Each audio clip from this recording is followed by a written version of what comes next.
Okay, in this tip, I'm going to talk about becoming a programmer. So you want to become a programmer. Everybody wants to be one. It's pretty profitable. It's a good job. Definitely got some security in it. I mean, even though the conception is that India is taking over and a lot of programming jobs are going over there, they may be in the freelance market. India may be taking over the freelance market, but as far as the business of the corporate market, I don't see that happening anytime soon. Um, a lot of problems with India and the programmers over there are that they're cookie cutter programmers. Pretty much what they're doing is for the amount of money that they're getting paid, they're throwing together very, very, very basic solutions with a lot of bugs. They're not really, testing their solutions out. They're not doing a prototype, then a test, and actually working out the bugs. So what we see from the freelancer side is that we do see programmers, we see companies going towards freelance programmers, and we see a lot of bugs coming out, and then we see horrible customer service and horrible support. Pretty much with the freelance programmer from India, you go out there, you buy the code, and once you implement the code on your side, that's it, game over. You don't get support from them. And if you do, it's very, very limited, and it's really hard to get a hold of them, and there's no laws really governing them and their support and how much support they actually give you for your money. So, so as far as becoming a programmer here in the United States, it's a very, very profitable. It's a pretty lucrative job. I mean, the prices are coming down over time. I mean, 20, 30 years ago, you could have got a programmer at 100, 120,000 a year. Now, entry level 40, 50, 60, somewhere in that range. So there is pay in there, but there's not as much pay as it used to be because the languages are becoming easier and a lot more stuff is going towards programming. The best tip that I could give anybody who wants to be a programmer is number one, do not go after the money. Go after the job. Chase the dream, not the money. Chase the dream, not the dollars. That's the biggest tip that I can give anyone in the world. I talk to people, and I hear them oftentimes. They'll say, well, does that job pay good? And my answer is, who cares? Who cares if it pays good? And it says, well, I want to be comfortable. I want to make more than so-and-so. And the answer is, you're not gonna. The answer is you're not going to make more than so-and-so. You're not going to be comfortable. Life is not comfortable. If life was comfortable, Bill Gates would not have gray hair.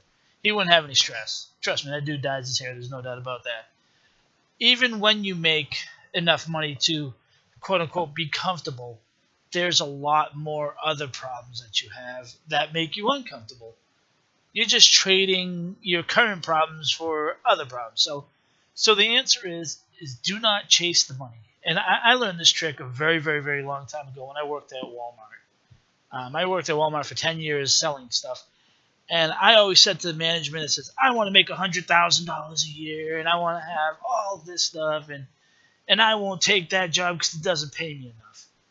And I went into the manager's office one time, and I said, this is what I want to do. And he said, well, if you're focused on the money, then get out of my office. You're not worth it. And I said, what do you mean? You're an a-hole. Yeah. He says, no. You don't do a job for money. You do a job because you love it. Then, if you love that job, you're able to do it for 20, 30, 40 years. Easy. If you're doing a job for money, you're going to hate every day of it, and 5 years will feel like 40. And it's the absolute truth, and that is the honest to God truth. There was parts of retail that I loved, and there was parts of retail that I hated. And the parts that I hated made every day going to work feel like I was being tortured in a prison somewhere. Now I'm doing what I love. I'm developing software here in Hickory, North Carolina, in a little tiny, not a little tiny, but for a senior living company. And I love every day. I wake up on Mondays and I'm like, what are we going to do this week? And it's not like being tortured. So do it because you love it, not because it pays well. And then also, in time, the money will come as you do what you love, whether it be program, whether it be anything. As you do what you love, you become more skilled, and then you become more valuable. And the more valuable you make yourself, the more skills you get, the more money you're going to get. So it's kind of a hand-in-hand thing.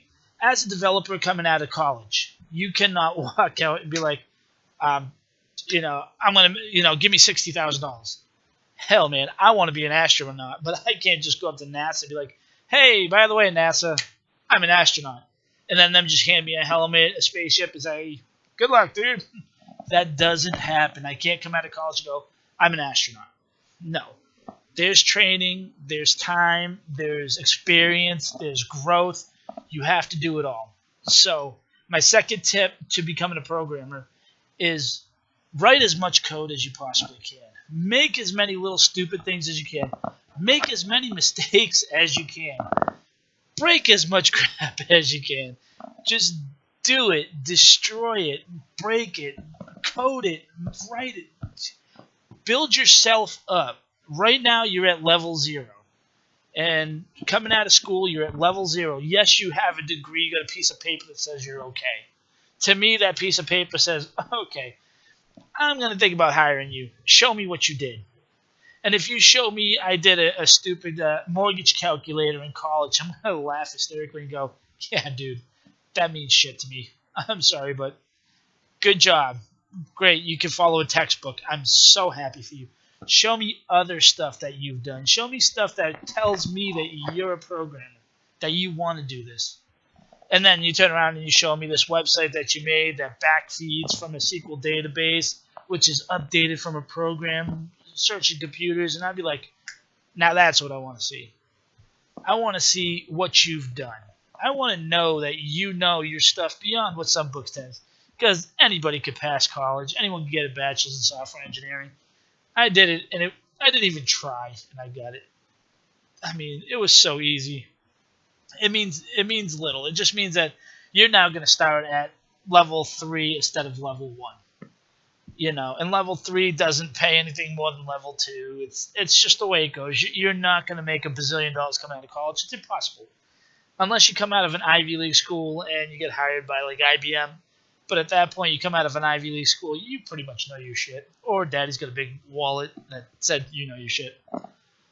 So first off, number 1, go after the dream. Don't go after the money. Number 2, value yourself. Build the value of you up.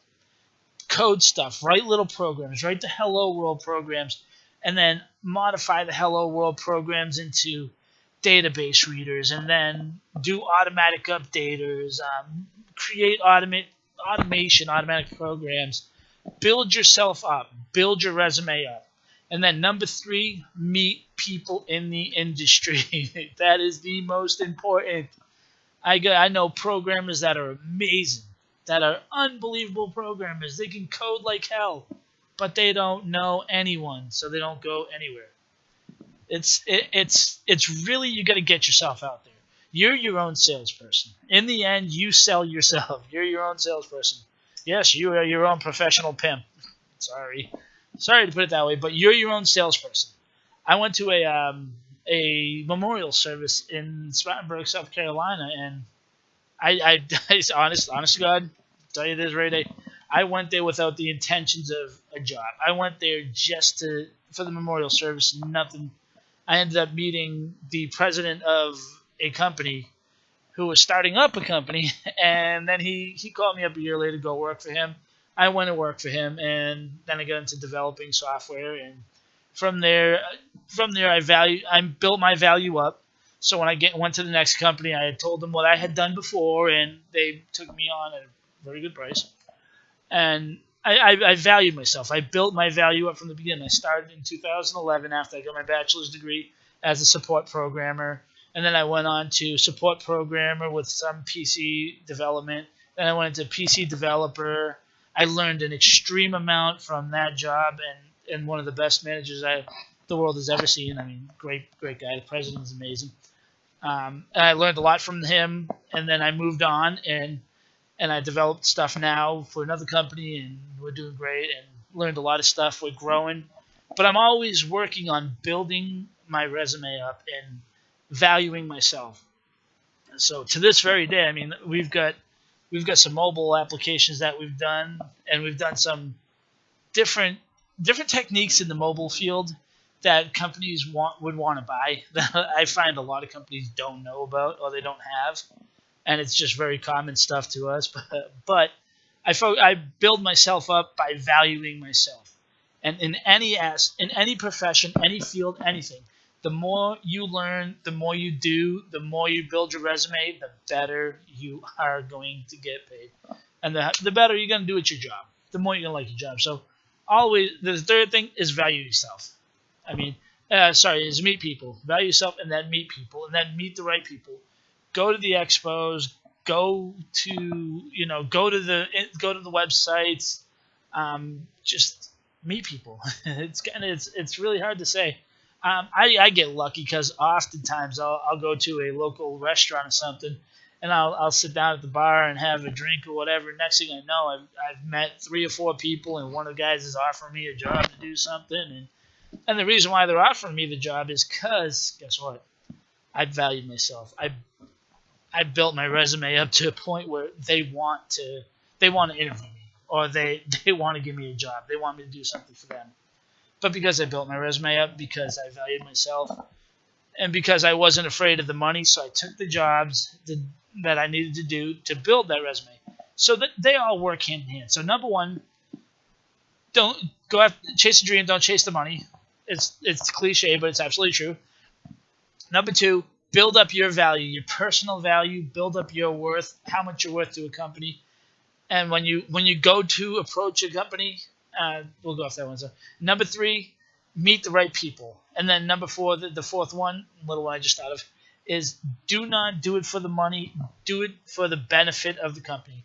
When we go to an interview, the one thing I like to hear is, what can I do for you?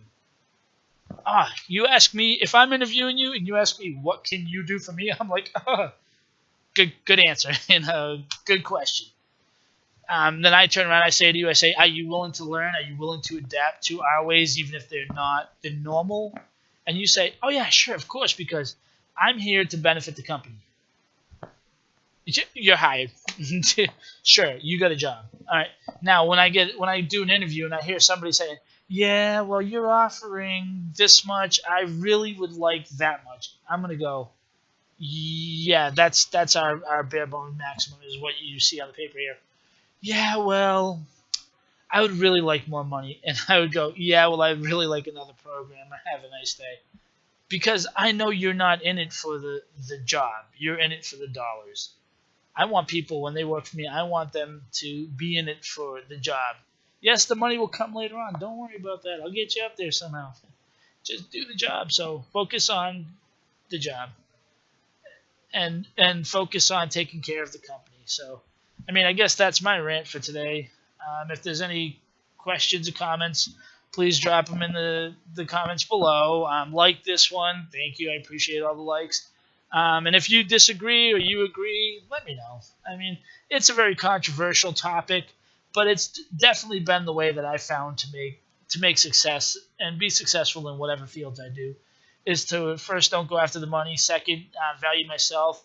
Third, meet the right people. And number four, when I interview, is do a job for the job, not for the money. Is, benefit the company and focus on how we can benefit the company, not how we can benefit our pockets. And if you follow those 4 steps and you do them, you'll definitely make yourself more valuable in the industry that you're working in, and you'll find more success. That's another tip of the day. So thank you.